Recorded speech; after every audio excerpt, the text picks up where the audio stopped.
And we're talking about Tessa Blanchard, who it was reported earlier in the day that she was leaving CMLL. She had quietly been removed from, she has not been on the Friday night cards for a couple of weeks now. She still was holding the CMLL World Tag Team Championship, but today, CMLL announced that the titles are vacant. They will be decided in the new year, and that Tessa Blanchard is leaving the company. So they didn't even get the belts off of her before she is leaving. And then the speculation was she is bound for TNA, and she did appear at tonight's Final Resolution show.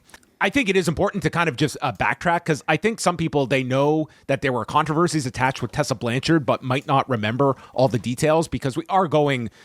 So it was 5 years ago, and I actually remember where I was. I was sitting at breakfast with WH Park in Tokyo at our hotel, and each morning I would get together with WH in our hotel, and he would go and get his food, and then he would scroll his phone, and he would alert me to various wrestling news, and he informed me that Tessa Blanchard, who later that night was going to be winning the TNA Championship, had sent out this tweet basically about women in the industry supporting one another. And this tweet did not land so well among people in the industry who felt that this was very hypocritical. And this came to light, Tessa Blanchard being accused of using the N-word while touring in Japan towards fellow wrestler La Rosa Negra, and also spitting in her face. There had been accusations of bullying, and you had multiple women that kind of called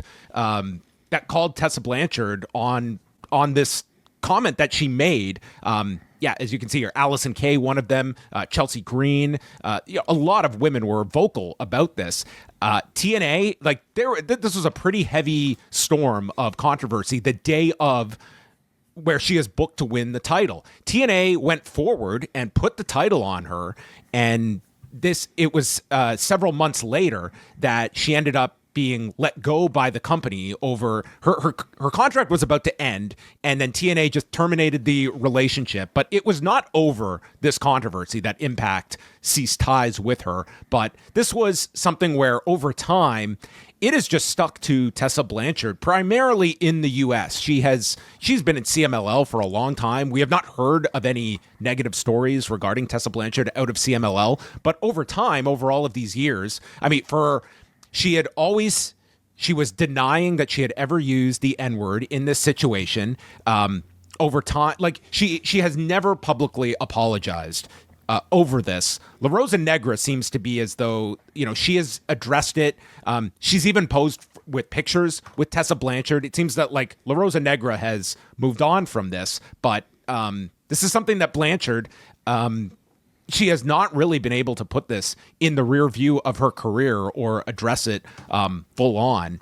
I haven't read her statement on it from back then. I should really go back and reread it. Well, actually, here it is. Okay, we should maybe go over it right now. Okay, this is from January of 2020. Tessa Blanchard. Over the last week, I have been accused of calling a fellow wrestler a racial slur. To read this allegation has been pretty personally upsetting. To be clear, I absolutely did not use the word. That word is not in my vocabulary. That word is not in my heart. Racism is not in my heart. Yet I know many people have to deal with racism in a way I will never have to. Racism is an awful part of American history, and it's equally awful that it's still part of our society today.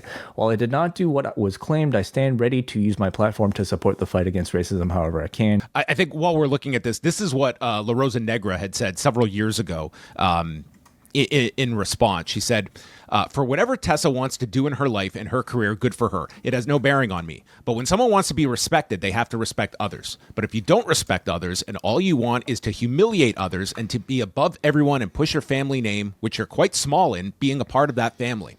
She says that at a WrestleCade, they talked. She didn't say anything to me, but I spoke with her. I told her, I forgive you. To hell with that. I can't live my life holding that grudge. I don't hate her. I just feel poor for her. She needs to grow. Nowadays, she denies what she did. Did she grow? Really? Okay, she grew. Me, I will keep growing. I lost a contract. I lost money for my family. She took a lot of opportunities in that year, but now I need to think about what people say on Twitter about her. I don't care right now because if she did something, she needs to accept it. I accepted that she spit in my face, that she humiliated me. She also needs to respect the fact that I made her respect me for better or worse. You are not someone to humiliate people, but you made me grow. Now I feel like I know my worth because I could defend myself and show that she is not above anyone else. La Rosa Negra has never changed her story, that she used this word, she spit in her face, and there have been people that have corroborated that were there, that witnessed this happen. I do not think this is a case of TNA is necessarily believing this did not happen. I think they are looking at this, that all these years later is Tessa Blanchard somebody that, let's be honest, number one, can be of value to us. Number two is someone that, listen, I by no means condone any of this.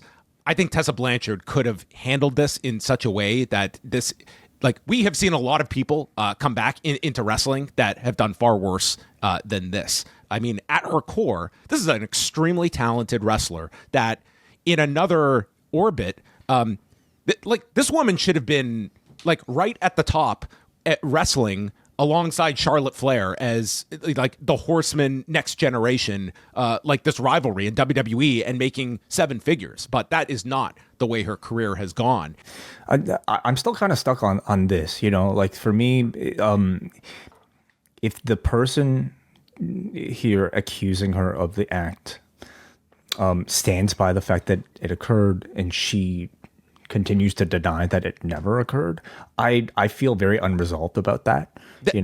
That's in a nutshell way. Like, you have summarized why she has been in this holding pattern in her career, is that I feel that there is like, when you have people that are stating we were there, that this happened, like, no one has denied, like, no one has come out and backed Tessa Blanchard's story, but they have backed La Rosa Negra's story, that like, the idea is that if this horrible incident occurred and Tessa Blanchard just accepted and apologized, would her career have been able to move over?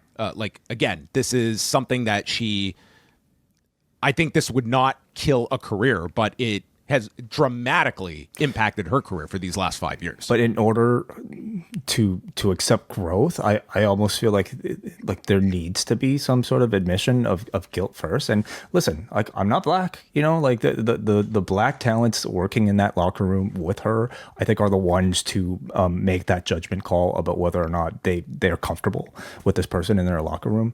And ultimately that'll reflect on the audience as well.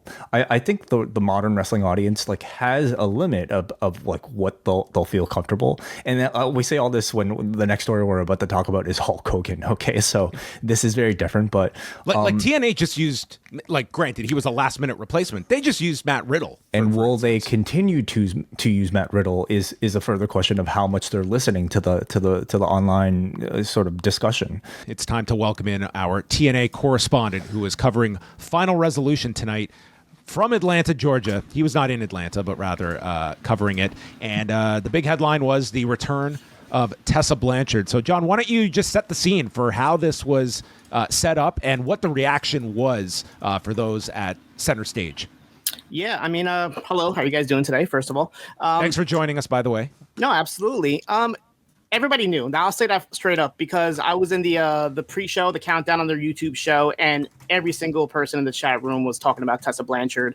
Mostly negative. There was some positivity in there, but you could just tell everybody knew what was happening. And as the Final Resolution show itself happened, the second that Jordynne Grace came out, she got like this big pop, like bigger than usual, you would say. I understand she's from Atlanta and whatnot, but you could just tell like they were really behind her, especially with like the reports of like Jordynne maybe having some pushback on this whole bringing in Tessa thing. You could definitely see that they were kind of like on her side and they were cheering for her throughout the match. The second that this masked individual came out with a ski mask, the fans already knew who it was, and there she is. And they're already raining down the boos. You heard like maybe a couple of cheers, but for the most part, it was negativity throughout the entire attack. The second she started taking off her jacket and her mask, everybody knew who it was. And yeah, it didn't seem positive whatsoever. So not sure how it's going to go going forward, but definitely they knew what was coming and they knew exactly how to react. And how did because again, I was going kind of based on your report, but how did how did the announcers kind of sell this, and just in terms of kind of the presentation of Tessa Blanchard as this, like they're kind of alluding to like hell has frozen over, like it's a weird tap dance of like what you're going to address as like here's this lightning rod, but I don't think it's going to behoove them to really get into the weeds, even though I like for such a savvy audience, like 600 people in Atlanta, all knowing that she was going to be there. Like this is an audience that, they understand this. I don't think this is as vague as this would be if she showed up on a SmackDown, for instance. Yeah, Tom Hannafin and Matthew Raywald, they didn't seem stupid. Like, they knew what was happening. Like, Hannafin even mentioned, the rumors are true. You heard everything. But at the same time, they did make it a sense of shock. Raywald, as you said hell froze over. And then the next segment, as they went to the four-way match, Eric Young joined commentary. And as soon as he sat down, they got his initial reaction, like, Young being one of the veterans there. And he pretty much spoke for the entire locker room, saying that we're all surprised as we're all shocked and surprised. But we just have to keep moving forward, pretty much. It was really like a dark and like depressing kind of comment from Eric Young from it, but like it was definitely like a sense of like what's going to happen. And in between Eric Young and the segment where Tessa attacked Jordynne Grace, they had like a backstage vignette where I'm not sure if it was planned to be this way, but it seemed very confusing and all over the place with the camera kind of like not knowing where to go, and even Tessa not knowing where to go. And Gia Miller was trying to get a word with her, and she pretty much said that, I'm here to make a name for myself. People didn't forget who I was. And then she kind of just pie-faced Gia Miller and made her way out there. But it was like the whole thing was like a shaky cam. So I'm not sure if it was meant to be like chaotic, like we didn't plan this situation, like a takeover type of situation. But it definitely was filmed that way. Have you sensed much of the online reaction to the appearance?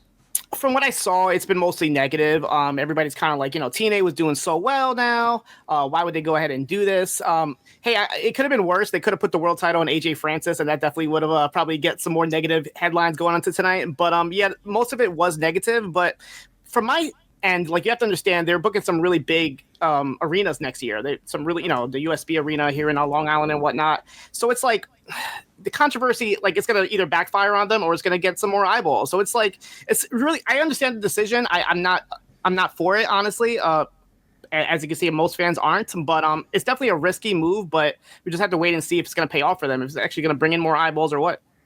How do you sense, like, it's a hypothetical, but how do you sense this would have been if WWE took this measure or an AEW? Do you think, like what do you ultimately, like, we have seen like some people that have been brought into these companies, and there has been sometimes like the immediate kind of negative reaction, and kind of over time that subsides. Like, do you think this would have been met positively in either of those companies, or do you feel like this, and a follow-up to that is, if this goes well, I'm certainly looking at, like, especially like a WWE, that do they take another look at Tessa Blanchard? Because, like, at her core, like, this is someone that, like, that you can certainly see having a very, like, she's 29, and there's certainly, like, from an in-ring and character standpoint, there's a lot of positives to Tessa Blanchard, but the baggage has been enough that have scared the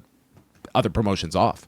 Yeah, as word of this came out throughout the day, I did a little bit of research to kind of familiar. I already knew the situation, but I kind of want to refresh myself exactly what happened and what was said. And one of the most negative things that I kept hearing was that we never got a public apology from her. And I feel like if she would have did that, it definitely would have changed things a little bit. But the fact that there never was a public apology certainly says a lot.